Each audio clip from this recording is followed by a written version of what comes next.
Semakin hari pendukung Ustadz Adi Hidayat semakin meradang. Kalau saya memperhatikan, mereka ini bukan semakin mencari kebenaran, tapi semakin mencari-cari pembenaran. Yang dimana mereka itu ketika mendapati beberapa video yang menampilkan, misalkan videonya dari Ustadz Adi Hidayat, dia lagi menyampaikan sesuatu dan pendapatnya itu atau fatwanya itu tidak sesuai dengan Quran Sunnah, maka dikasih tanda silang.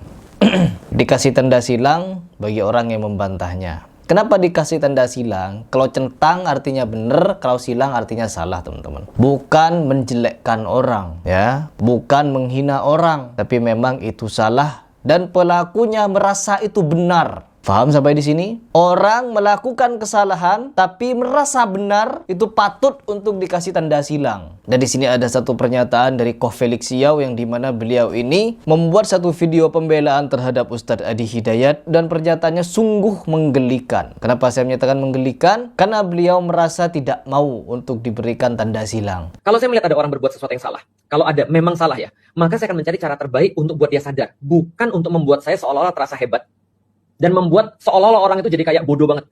Apalagi etikanya jauh banget.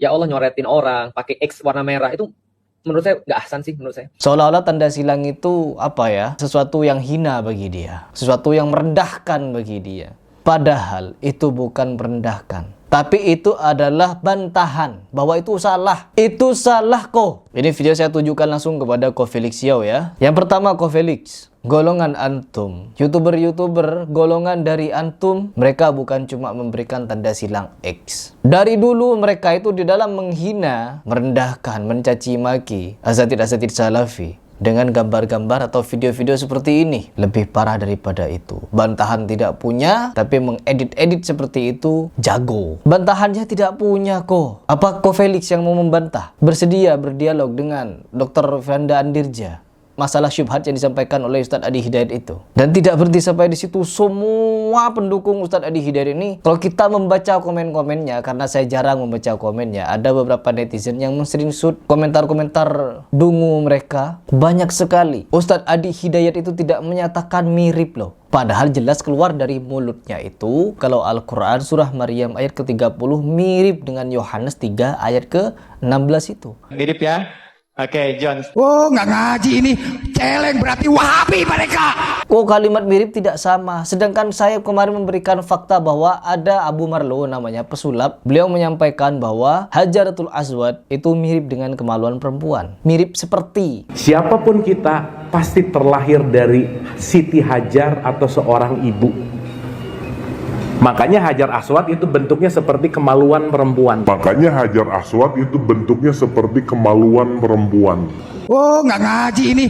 Mirip seperti itu bukan kalimat sama loh. Memang tidak sama. Hajaratul Aswad dari batu, sedangkan kemaluan perempuan dari daging. Memang tidak sama, tapi dimirip-miripkan. Apa kalian tidak sakit dengan kalimat itu? Apa kalian baik-baik saja? Pasti kalau kalian pendukung dari Ustadz Adi Hidayat tidak akan sakit hati dengan pernyataan seperti itu. Karena surah Maryam ayat ke-30 saja yang tidak ada miripnya sama sekali dinyatakan mirip oleh Ustadz Adi Hidayat dengan apa? Dengan Yohanes 3 ayat ke-16, kalian baik-baik saja, diam-diam saja. Pasti kepada pernyataan orang kafir dan pernyataan Abu Marlo kalian tidak akan kenapa-kenapa. Karena apa? Itulah tabiat kalian. Ya kenapa sih ono SWT jadinya batu? Astagfirullahaladzim. Allah SWT katanya, dibilang batu katanya. Udah gitu batu itu batu farjaha lagi. Pak Unang kalau masukin kepalanya ke batu farjaha itu gak takut kejepit kah? Bukaan 10. Menganggap panutan kalian selalu benar dan tidak pernah salah. Sedangkan seluruh keturunan Bani Adam itu pasti pernah melakukan kesalahan. Oh enggak, kalau Adi Hidayat maksum, nggak boleh salah. Koh Felix, sekarang saya tanya kepada antum, Ustadz Adi Hidayat itu nabi atau apa? Kok bisa tidak pernah bisa salah? Ketika ada pernyataan syubhat yang keluar dari mulutnya dibantah oleh orang, Anda katakan itu tidak salah. Berapa kali Anda sudah tidak menyalahkan itu? Asy-Syu'ara surah pemusik Anda bela sampai mengeluarkan kalimat babi-babi. Sekarang lagi seperti itu, membela membabi buta. Ustadz Adi Hidayat tidak salah loh. Hanya mengatakan mirip, visi misinya mirip, visi misi Isa dan Yesus mirip. Apanya yang mirip? Mungkinlah di dalam Alkitab mereka menyatakan bahwa Yesus adalah anak Tuhan, anak Allah. Bahkan dia juga jadi Allah, jadi Tuhan di dunia dunia. Apanya yang mirip kok? Sedangkan Isa diutus untuk menjadi hamba Allah, untuk menjadi rasul, untuk menyampaikan Injil. Tapi kenapa antum menyatakan visi misinya mirip? Gak ada mirip-miripnya. Apakah tidak ingat antum kok kepada kisahnya Umar bin Khattab ketika membawa mushaf dari Injil atau mushaf dari Taurat, dari kitab-kitab sebelumnya? Memerah wajah Nabi Muhammad SAW dengan itu. Apakah engkau masih berharap memikirkan Alkitab itu masih putih bersih, wahai Ibn Khattab? Sekali-sekali tidak. Nabi Muhammad SAW saja marah, murka ketika ada Umar membuka-buka mushaf dari Alkitab. Terus kenapa antum tidak marah ketika ada orang memirip-miripkan? Na'udzubillah min dzalik. Berkedok toleransi, mengkolaborasi agama. Dulu ada pernyataan dari dari Ustadz Muhammad Faizar. Beliau keras dulu ketika membela Ustadz Adi Hidayat. Tetapi di dalam perkara ini beliau sadar bahwa telah melakukan kesalahan. Ustadz Adi Hidayat banyak melakukan syubhat. Apakah antum tidak malu kepada Ustadz Faizar? Yang dimana Ustadz Faizar itu juga orang Muhammadiyah. Kalau antum mana?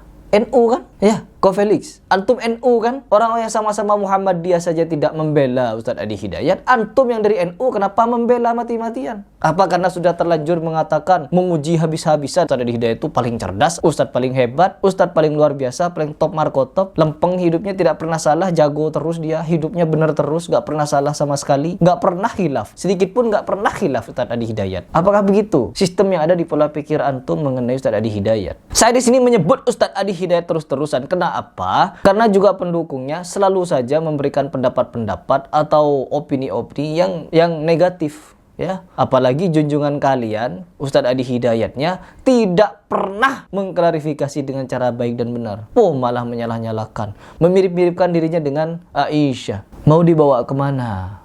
Ya, kalau kalian menganggap Harry Pras kemarin menyatakan Adi Hidayat memotong-motong ayat. Sebelum saya membuat video itu, saya sudah nyimak pernyataan dari Ustadz Dr. Muammar Ma'ruf bahwa memang Ustadz Adi Hidayat memotong depan, memotong tengah. Katanya begitu. Isu akhir-akhir ini ada salah seorang ustadz yang membuat satu majlis dengan orang Kristian dan dia nak collabkan antara Al-Quran dengan Injil. Yang mana orang Kristian ini berani dengan jelas dikatakan bahawa dalam Yohanes 3 ayat ke-16 bahawa Tuhan kerana sayang rahmatnya kepada umatnya, bahkan dia hantar anak tunggalnya kepada manusia, dan siapa yang beriman kepada anak tunggalnya maka dia akan dapat berkat. Lalu ustaz ini membacakan surah Maryam ayat 30 dan 31. Qala inni abdullahi atani alkitab wa ja'alani nabiyya wa ja'alani mubarakan aina ma kuntu wa awsani bis salati waz zakati ma dumtu hayya. Yang 30 dia tak terjemahkan, dipotong yang ke-31 dikatakan bahawa Nabi Isa itu diutus untuk memberikan berkat kepada seluruh umat manusia. Ini niatnya nak mengajak orang sama-sama bahawa ajaran Kristian dengan ajaran Islam itu sama. Ini bukan toleransi tapi ini kolaborasi. Kenapa dia tak katakan qala ini Abdullah, aku hamba Allah? Iaitu Nabi Isa mengatakan aku hamba Allah. Yang orang Kristian mengatakan anak Allah. Ingat jemaah dikasih Allah. Berarti dia potong depan, potong tengah, potong ini tujuannya apa? Pasti ada kepentingan tertentu. Lalu sekarang biar kalian semakin paham kepada siapa Ustadz Muammar Ma'ruf, simak video ini baik-baik sebagai pesan penutupan dari video ini, dan mohon berpikir pakai otak.